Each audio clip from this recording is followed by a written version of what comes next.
Can you hear me?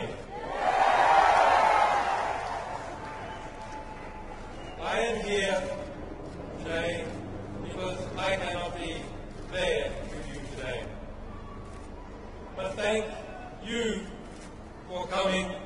Thank you for your resolve, your generosity of spirit. On Wednesday night, after a threat was sent to this embassy and police descended on this building, you came out in the middle of the night to watch over it. And you brought the world's eyes with you. Inside this embassy after dark, I could hear teams of police swarming up into the building through its internal fire escape. But I knew there would be witnesses, and that is because of you. If the UK did not throw away the Vienna Conventions the other night, it is because the world was watching. And the world was watching because you were watching. So the next time somebody tells you that it is pointless to defend those rights that we hold dear, remind them of your vigil in the dark before the embassy of Ecuador.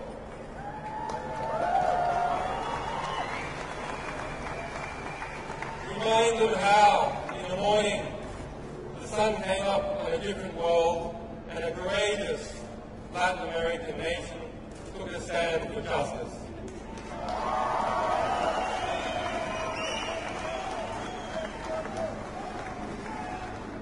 And so to those brave people, I thank President Correa for the courage he has shown in considering and in granting me political asylum. And I also thank the government, and in particular Foreign Minister Ricardo Coutinho, who upheld the Ecuadorian Constitution and its notion of universal citizenship in their consideration of my asylum. And to the Ecuadorian people for supporting and defending this Constitution.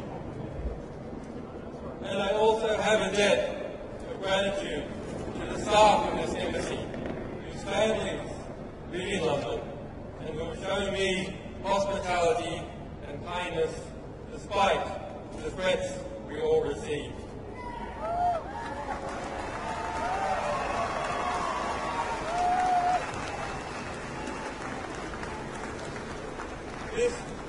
This Friday, there will be an emergency meeting of the foreign ministers of Latin America in Washington, D.C. to address this very situation.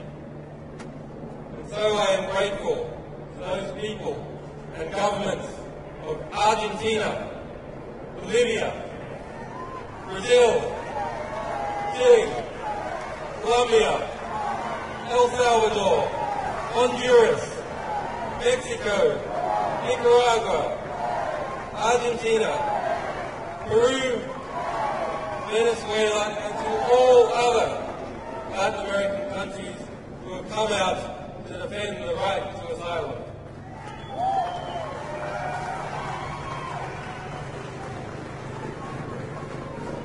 And to the people of the United States, United Kingdom, Sweden, and Australia, who have supported me in strength, even when their governments have not.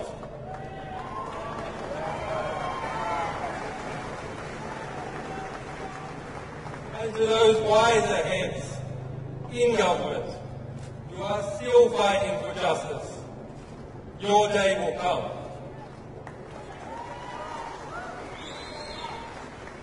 To the staff, supporters, and sources of WikiLeaks, whose courage and commitment and loyalty has seen no equal.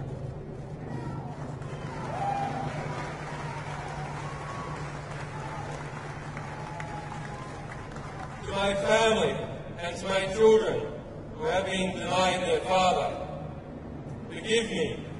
We will be reunited soon.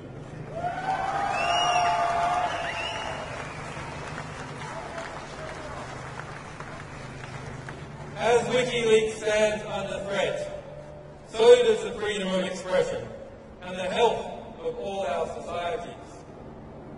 We must use this moment to articulate the choice that is before the government of the United States of America.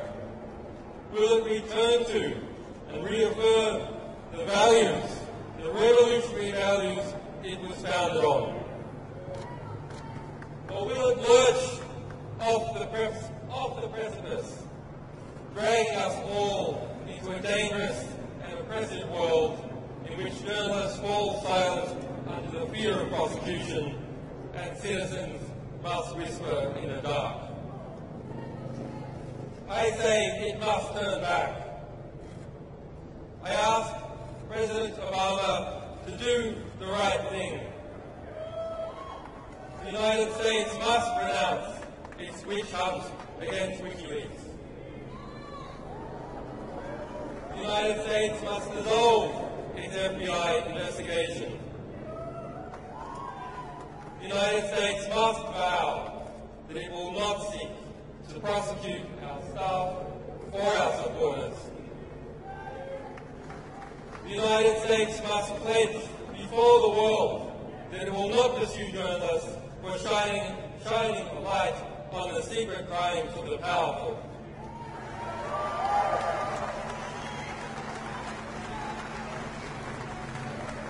There must be no more foolish talk about prosecuting any media organisation, be it WikiLeaks or be it the New York Times.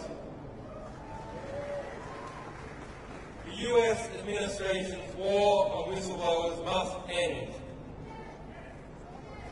Thomas Drake, William Meany, John Carreyrou, and other heroic whistleblowers must be pardoned or compensated for the hardships they have endured as servants of the public record.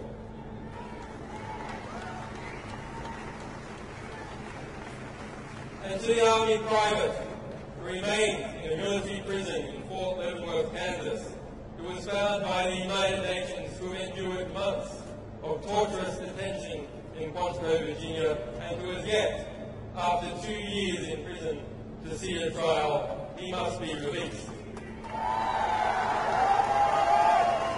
Bradley Manning must be released.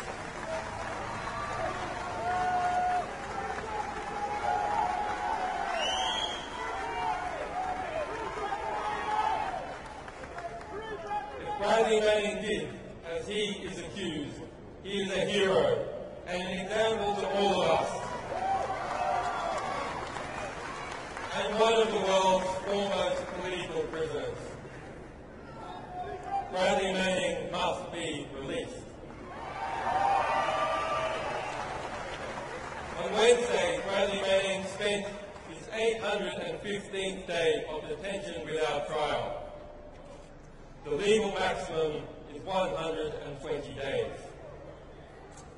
On Thursday, my friend Nabil Rajab, president of the Bahrain Human Rights Center, was sentenced to 3 years in prison for a tweet. On Friday, a Russian band was sentenced to 2 years in jail for a political performance. There is unity in the oppression.